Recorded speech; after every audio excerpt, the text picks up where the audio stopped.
গত বছর এলভিস যাদবের বিরুদ্ধে সাপের বিষ নিয়ে একটি পার্টি আয়োজনের অভিযোগ ওঠে।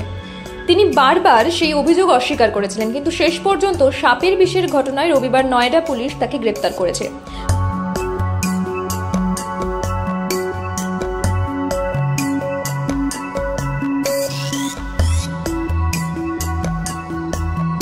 বিগ বস ওটিটির দ্বিতীয় সিজন জেতার পর এলভিস যাদব একের পর এক বিতর্কে জড়িয়ে পড়েছেন।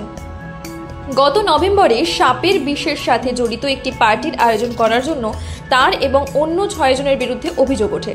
সোশ্যাল মিডিয়ায় একটি ভিডিও ভাইরাল হয়েছে এবং সেখান থেকেই গ্রেপ্তারের খবর ছড়িয়েছে।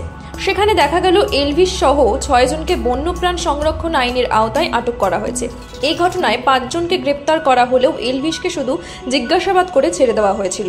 তবে এবার একই মামলায় জনপ্রিয় ইউটিউবারকে গ্রেপ্তার করা হয়েছে।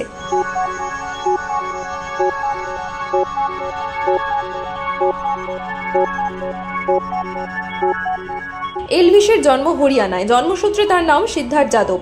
তিনি 2016 সালে তার নিজস্ব ইউটিউব চ্যানেল শুরু করেন, প্রথমে যার নাম ছিল দ্য সোশ্যাল ফ্যাক্টরি। পরে সেটা এলভিস যাদব নামে পরিবর্তন করা হয়। তিনি বিগ বস ওটিটির দ্বিতীয় মরশুমে পূজা ভাট, অভিষেক মালহান, বেবিকা ধ্রুব এবং মনীষা রানীর মতো প্রতিযোগীদের পরাজিত করে বিজয়ী হয়েছিলেন।